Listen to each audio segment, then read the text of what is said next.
ஓம் சக்தி. சக்தியில் அனைவருக்கும் என்னுடைய அன்பான வணக்கம். சக்தியில் பிரான்ஸ் நாட்டை சேர்ந்த ஒரு இளைஞனுங்க வேலைக்கு போயிட்டு இருக்கிறான். அவசரமாக ரயில்வே ஸ்டேஷனில் படிக்கட்டில் இறங்கி இருக்கிறான். அது வந்து சப்வே ஆன ரயில்வே ஸ்டேஷனுங்க.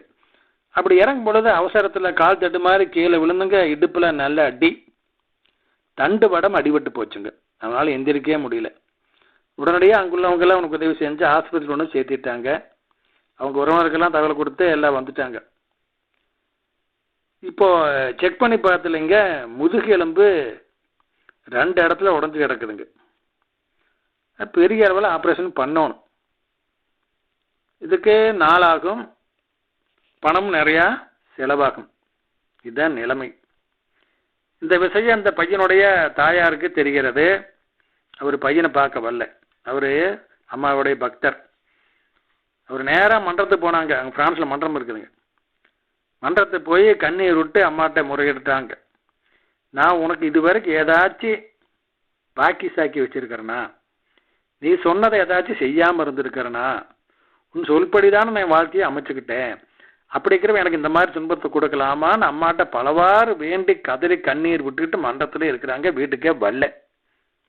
எப்படிங்க இந்த நிலையில இங்க இந்த பையன் படுத்திருக்கிற ரூமுக்கு பிரான்ஸ் நாட்டை சேர்ந்த ஒரு நர்ஸ் வர்றாங்க.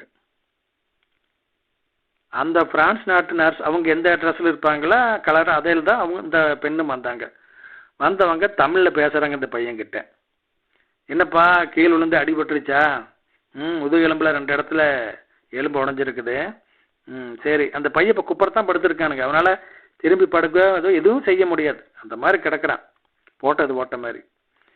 இந்த நர்ஸ் என்ன பண்ணுறாங்க, இந்த பையனுடைய முதுகெலும்பை 2 தடவை நீவி கொடுக்குறாங்க. நீவி கொடுத்து, எல்லாம் சரியாக போச்சுப்பா, நீ பெல்ட் மட்டும் போட்டுக்கோ, ஒரு 3 மாதத்துக்கு பெல்ட் போட்டிருந்தா போது, வேற ஒன்றும் தேவையில்லை அப்படின்ட்டு அந்த நர்ஸு போயிட்டாங்க.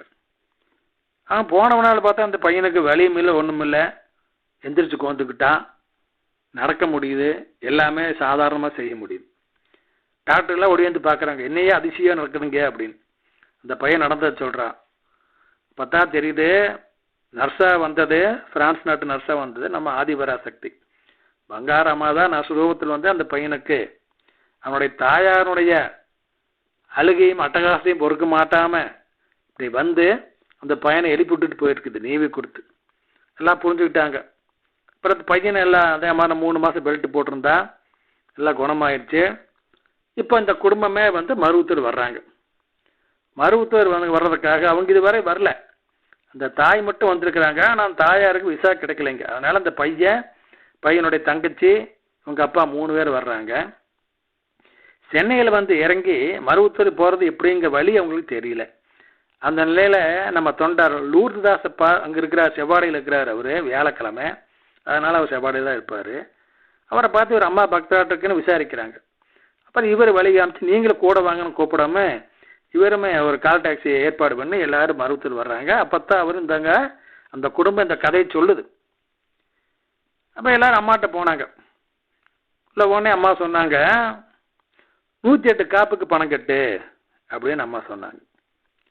அதாவது உள்ள போனேமே இந்த பையனுடைய தங்கச்சி தட்டுத்தரு மாதிரி இங்கிலீஷையும் தமிழ்லையும் பிரான்ஸ்லையும் கலந்து நடந்த விஷயத்த சொல்ல ஆரம்பிக்குது. ஒரு வரி ஆரம்பித்த உடனே அம்மா கை இப்படின்னு நிறுத்துன்னு செய்ய பண்ணி 108 காப்பு கட்டு அப்படின்ட்டாங்க. சரின்னு அவங்க வெளியே வந்துட்டாங்க. வெளியே வந்து நம்ம லூர்தாஸ்கிட்ட கேட்குறாங்க, இங்கே பக்கத்தால் வளையல் கடை எங்கே இருக்குது அப்படின்னு. வளையல் கடையா எதுக்கு அப்படின்னு. அம்மா வந்து 108 காப்பு கிடச்சிருந்தாங்க. சிலோன்காரருக்கு வந்துங்க காப்பு அப்படின்னா வளையல் அவங்க நாட்டில்.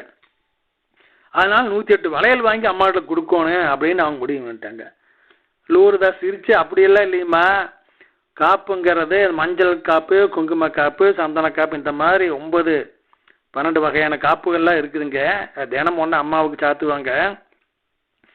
அதுக்கு பணம் கட்ட சொல்லி அம்மா சொல்லிக்கிறாங்க. அதனால நீங்கள் அதுக்கு கட்டுறதுக்கு ஏற்பாடு பண்ணுங்க அப்படின்னு சொல்கிறாரு. அப்புறம் தான் இவங்களுக்கு விவரம் புரிஞ்சு சரின்னு அதே மாதிரி 108 காப்புக்கு உண்டான பணத்தை ஏற்பாடு பண்ணி கட்டுனாங்க சக்தியில். இதில் என்ன ஒரு அம்மா சலுகையாக பண்ணிக்கிறான்னு பாருங்க. அந்த ஃப்ரான்ஸில் ஆப்ரேஷன் பண்ணான்னு சொன்னான் இல்லைங்களா, அப்போ அவன் எவ்வளோ தெரியுங்களா கொட்டேஷன் கொடுத்தான்? ஆப்ரேஷனுக்கு மொத்தம் 20 லட்ச ரூபாய்க்கு மேலே ஆகும்னு சொன்னான். இங்கே நம்ம அம்மா 108 காப்புக்கு எவ்வளோங்க, 4 வருவங்க கூட ஆகலைங்க. அதுலேயே அவனுடைய விதிக்கணக்கை நேர் செய்து விட்டார்கள். கருணை கடல் நம் பங்காரு தெய்வம். ஓம் சக்தி.